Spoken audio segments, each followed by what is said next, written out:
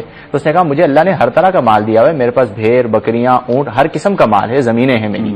تو پھر نبی کریم صلی اللہ علیہ وسلم نے فرمایا کہ جب اللہ نے تمہیں مال عطا فرمایا ہے تو اللہ یہ چاہتا ہے کہ تم اس کا اظہار بھی کرو, یعنی تمہارے بال سنورے ہوئے ہونے چاہیے اور تمہارا لباس اچھا ہونا چاہیے. ٹھیک ہے, کالر کو شامل کرتے ہیں. السلام علیکم. وعلیکم السلام. میں لاہور سے عمرانہ بول رہی ہوں. جی میرا سوال ہے کہ سجدہ صاحب جو فرض میں کیا جاتا ہے یا سنت میں بھی کیا جا سکتا ہے؟ اچھا. اور دوسرا سوال یہ ہے میرا کہ وضو جو سا ہے, وضو کر کے انسان بازار چلا جائے ٹی وی دیکھ لے, اسے وضو خراب تو نہیں ہوتا؟ اچھا ٹھیک ہے, کچھ اور پوچھیں گی میری بہن؟ بہت شکریہ, بہت شکریہ. دو سوال ہیں ان کے مفتی صاحب, جوابات شامل کر لیں. ہاں کر لیں بالکل, لیکن یہ اس سے پہلے کہ جوابات شامل کریں, میرا سوال تھا آپ سے وہ ابھی وہی موجود ہے کہ جس کیفیت میں انسان رب کو بھول جاتا ہے وہ اس سے کیسے بچا جائے اور کیا اس کا ایسا راستہ اختیار کیا جائے؟ اس کیفیت میں یہی عرض کروں گا, شیخ سعدی رحمہ اللہ کا ایک قول ہے, وہی یہاں پہ سنا دیتے ہیں کہ اگر وہ ہمیں یاد رہے گا تو ہم اللہ کو یاد رکھیں گے. آپ فرماتے ہیں کہ اے انسانوں تم کس دنیا پر تکبر کرتے ہو؟ وہ دنیا کہ جس کا سب سے اچھا مشروب ایک مکھی کا لعاب ہے یعنی شہد, جس کا سب سے اچھا لباس ایک کیڑے کا لعاب ہے یعنی ریشم کے کیڑے کا لعاب جو ہے وہ ریشم ہے. فرمایا میں اس دنیا کو کیوں طلب کروں کہ جس کے حلال میں حساب اور حرام میں عذاب ہے.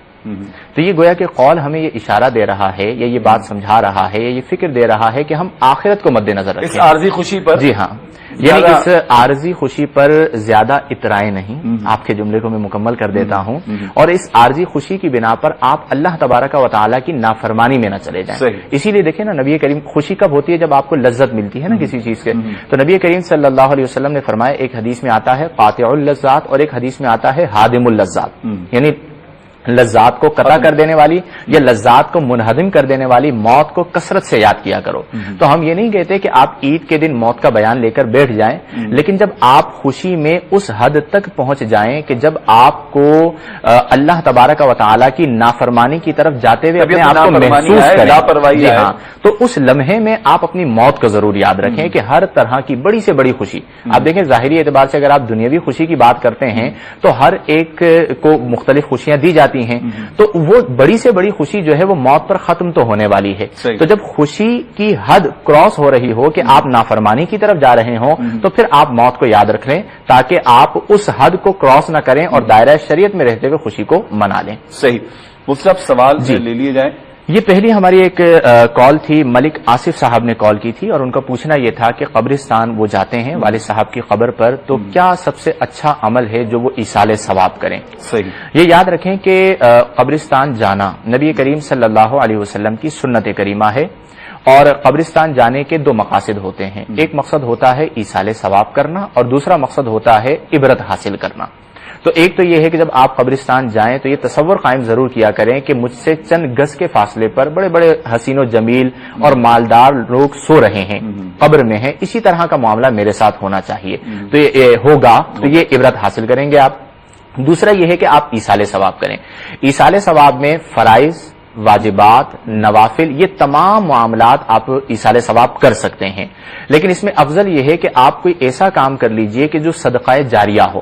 جیسے مثال کے طور پر حضرت سعد رضی اللہ تعالی عنہ نبی کریم صلی اللہ علیہ وسلم کی خدمت میں حاضر ہوئے, عرض کی یا رسول اللہ صلی اللہ علیہ وسلم, میں اپنی والدہ محترمہ مرحومہ کے لیے کچھ ایصال ثواب کے لیے کچھ کرنا چاہتا ہوں, تو میں ان کے لیے کون سا اچھا عمل کروں؟ تو نبی کریم صلی اللہ علیہ وسلم نے فرمایا کنواں کھدوا دو. انہوں نے کنواں کھدوا دیا.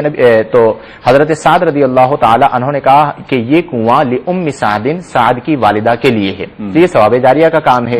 مسجد پوری تعمیر کر سکتے ہیں, یہ بھی بہت اچھی بات ہے. مدرسہ تعمیر کر سکتے ہیں, یہ بھی بہت اچھی بات ہے. اگر یہ نہیں کر سکتے تو جتنا آپ حصہ ملا سکتے ہیں تعمیر مسجد میں, تعمیر مدرسہ میں, یا کسی طالب علم کو آپ عالم بنا سکتے ہیں, تو وہ جب تک خدمت دین کرتا رہے گا آپ کے والد محترم کو ایصال ثواب ہوتا رہے گا. کال کو شامل کرتے ہیں. السلام علیکم. وعلیکم السلام. جی میری بہن کیا پوچھیں گی؟ جی میں گجرات سے بات کر رہی ہوں. جی پوچھیے کیا پوچھنا ہے آپ نے؟ میرے دوست جی اس حساب سے میں نے یہ پوچھنا تھا کہ جو غیر قومی طور پہ یونان جاتے ہیں. ہیلو. جی جی جی آپ کی آواز آ رہی ہے. جو غیر قومی طور پہ لوگ یونان جاتے ہیں